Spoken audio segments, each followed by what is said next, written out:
ሼፉ ሳል ሐሽም ወዲያውኑ ወደ ዳክዬ ሾርባው ውስጥ ወደቀ። ማንም እንዳላስተዋለ ሲመለከት በፍጥነት አውጥቶ ግድግዳው ላይ ወረወረው። ከዚያም የዳክዬ ሾርባውን ወደ መመገቢያ ጠረጴዛ ወሰደው። አስተናጋጁ የበለጠ አስጸያፊ ነበር። ጣቶቹ ሲያቀርቡ በቀጥታ ወደ መጠጦቹ ውስጥ ተዘፈቁ።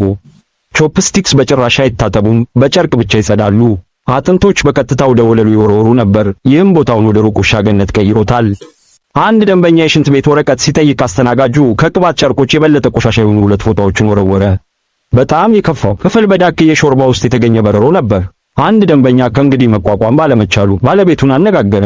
ባለቤቱ ቀይ ቴምር እንደሆነ በአስፈሪ ሁኔታ ተናገረና በረሮውንም እንደማስረጃ በቦታው በላ።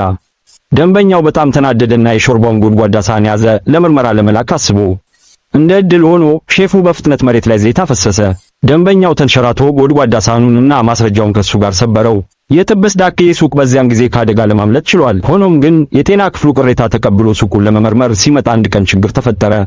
ተቆጣጣሪው የተጠበሰ ዳክዬዎቻቸው በቀጥታ በጋዜጣ ላይ እንደተቀመጡ አወቀ። ሁሉም የጠረጴዛ ዕቃዎች ርኩስ ነበሩ። ሰራተኞች ፀጉራቸውን አላጠቡም ወይም ጥፍሮቻቸውን አልቆረጡም። በመጨረሻም ተቆጣጣሪው ቅጣት ብቻ ሰጠና አላዘጋቸውም። ተቆጣጣሪው ንግግሩን እንደጨረሰ 2 አይጦች ከጣሪያው ወደቁ። ባለቤቱን በፍጥነት በአንድ ሳህን ሸፈናቸው። 3 ተጨማሪ አይጦች ተከተሉ።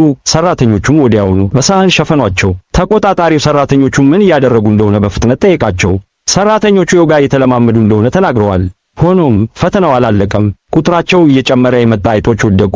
ግን እንደ ዕድል ሆኖ ሁሉም በሰራተኞቹ ሳህኖች ተዘግተዋል። ተቆጣጣሪው ሊሄድ ሲል ሌላ አይጥ ወደቀ። ባለቤቱ በፍጥነት በሳህን ለመሸፈን ሮጠ። ነገር ግን የአይጥ ድምጾች በጣም ጮክ ብለው ነበር እና ተቆጣጣሪው እንዲከፍተው ነገረው። ሲጨርስ አንድ ግዙፍ ጥቁር አይጥ ከሳህኑ ውስጥ ወጥቶ ፊቱ ላይ ወደቀ። ከዚያ በኋላ በቁጣ የተሞላው ተቆጣጣሪ በሰራተኛው እጅ ውስጥ ያሉትን ጎድጓዳ ሳህኖች አንድ ባንድ መገልበጥ ጀመረ። አይጦቹ በየቦታው ሮጡ። እናም በዚህ ጊዜ የተጠበሰ የዳክዬ ሱቅ እንዲዘጋ ተገደደ።